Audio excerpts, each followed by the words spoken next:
Assalamualaikum warahmatullahi wabarakatuh. Sebelumnya, perkenalkan nama saya Andri Setiawan dari kelas 13 IJA, nomor absen 6. Di sini saya akan mempresentasikan laporan hasil praktik kerja lapangan.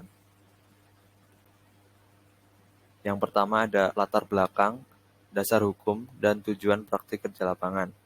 Praktik kerja lapangan atau biasa disebut PKL ini adalah sebuah implementasi dari pembelajaran SMK yang dilakukan di dunia industri, yang memiliki tujuan utama yaitu memberikan gambaran dan menerapkan ilmu yang dipelajari di sekolah untuk ke dunia industri agar mendapatkan pengalaman yang lebih di dunia industri itu sendiri. Kemudian ada dasar hukum dari praktik kerja lapangan. Yang pertama ada Undang-Undang Nomor 20 Tahun 2003 tentang Sistem Pendidikan Nasional. Yang kedua ada Peraturan Pemerintah Nomor 19 Tahun 2005 tentang Standar Nasional Pendidikan. Lanjut, ada manfaat, tugas, hak dan tanggung jawab siswa PKL. Yang pertama, meningkatkan ilmu, keahlian, dan pengalaman untuk nantinya digunakan saat memasuki dunia industri. Ini manfaat untuk siswa. Kemudian ada manfaat untuk sekolah, yakni untuk SMK, yaitu menjalin hubungan kerjasama antar sekolah dan industri. Kemudian ada juga manfaat bagi industri, salah satunya yaitu mendapatkan optimalisasi produk atau proses melalui siswa praktik kerja lapangan dan mendapatkan tenaga kerja yang berkualitas melalui sistem PKL ini. Kemudian, ada hak dan tanggung jawab PKL. Yang pertama, menjaga nama baik diri sendiri, sekolah, dan juga industri. Kemudian melakukan semua kegiatan PKL dengan sungguh-sungguh dan bertanggung jawab, serta memiliki komitmen yang tinggi. Siswa PKL berhak mendapatkan bimbingan dari wali kelas, guru pembimbing, maupun guru pembimbing dari industri. Kemudian, ini adalah tempat PKL saya yang pertama, karena saya PKL di dua tempat. Yang pertama adalah PT Git Solution. PT Git Solution ini merupakan perusahaan yang bergerak di bidang development berbasis teknologi informasi, yang memiliki visi menjadi perusahaan kelas dunia di bidang industri kreatif berbasis teknologi. Kemudian ada aturan yang diterapkan di PT Git Solution ini. Salah satunya, setiap karyawan diwajibkan menjaga nama baik perusahaan, baik selama berada di dalam perusahaan ataupun ketika berada di luar perusahaan. Lalu ada setiap karyawan wajib melaksanakan tugas yang diberikan oleh perusahaan. Dan setiap karyawan wajib menjaga kebersihan dan mengatur kerapian tempat kerja masing-masing.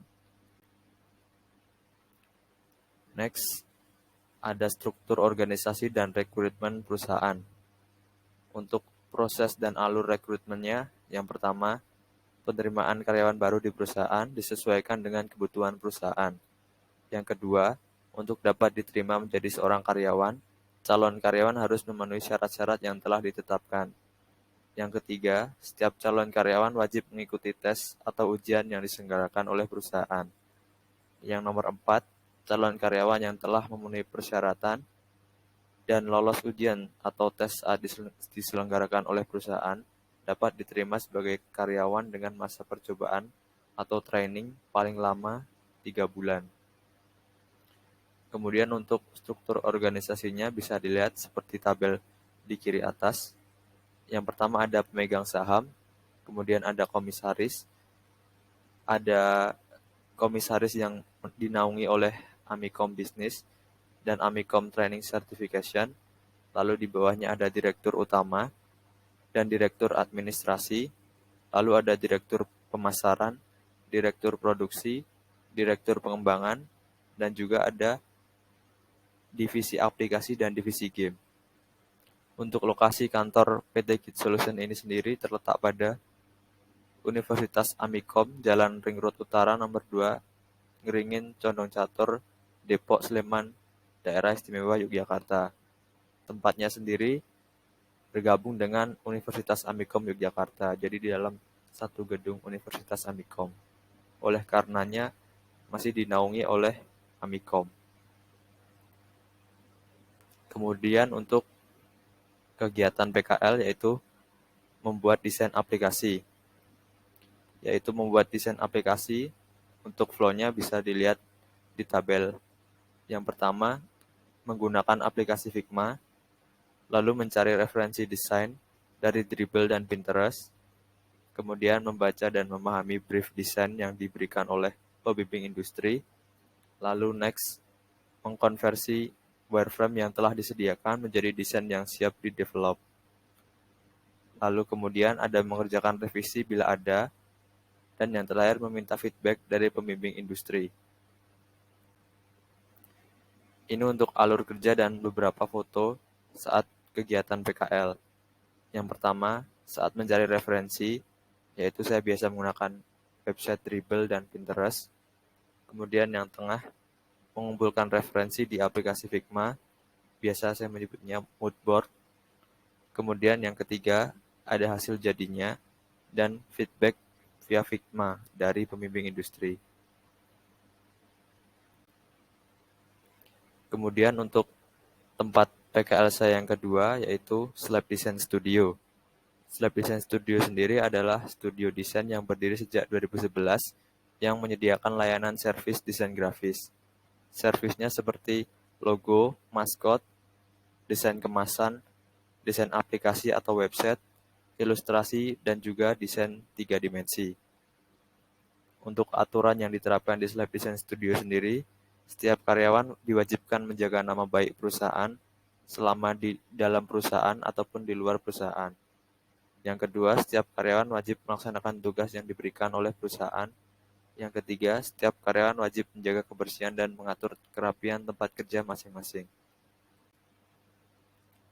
Untuk struktur organisasi dan rekrutmen di tempat PKL yang kedua, yaitu untuk proses dan alur rekrutmennya. Yang pertama, penerimaan karyawan baru disesuaikan dengan kebutuhan perusahaan. Yang kedua, untuk dapat diterima, harus memenuhi syarat-syarat yang telah ditetapkan perusahaan. Yang ketiga, wajib mengikuti tes atau ujian yang diselenggarakan oleh perusahaan.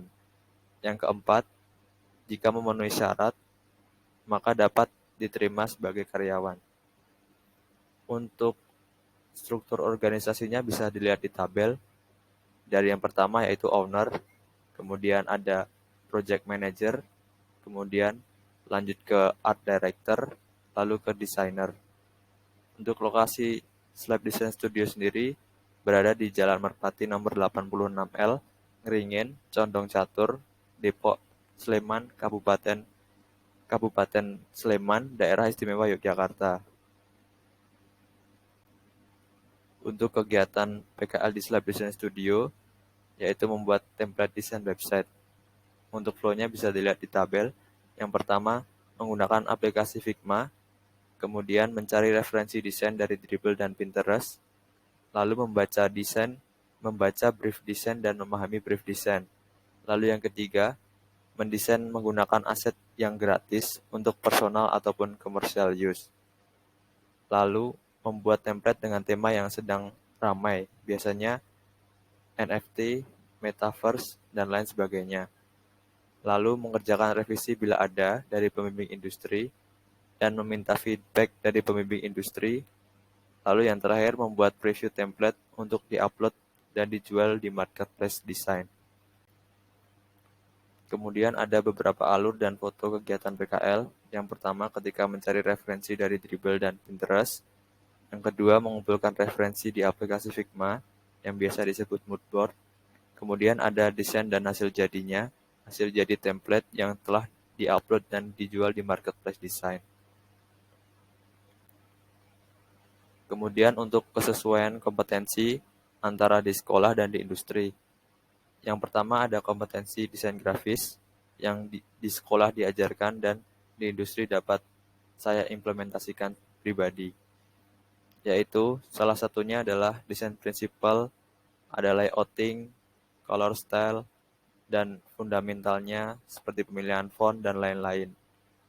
Kemudian ada kompetensi pemrograman, karena di desain ini jadi bisa lebih menyesuaikan komunikasi dan desain yang bisa di-develop oleh programmer. Kemudian ada kompetensi PKK dan wirausaha. yang bisa disesuaikan di industri untuk lebih bisa mengatur cara bicara, copywriting, dan manajemen klien. Lalu untuk kesimpulan dan saran, praktik kerja lapangan adalah implementasi dari pembelajaran SMK yang dilakukan di dunia industri, yang bertujuan untuk memberikan gambaran dan menerapkan ilmu yang dipelajari di SMK ke dunia industri agar mendapatkan pengalaman di dunia industri. Saran untuk adik kelas, yang pertama, cari tahu dan perdalam bakat serta minat kalian. Bisa semua itu bagus, tapi lebih baik punya satu yang memang kita benar-benar ahli di bidang itu. Yang kedua, mencari referensi tempat magang dari sekarang. Cari tahu syarat, ketentuan, ataupun alur mendaftar, dan lain sebagainya. Kemudian yang ketiga, kalau bisa jangan magang remote karena susah koordinasinya.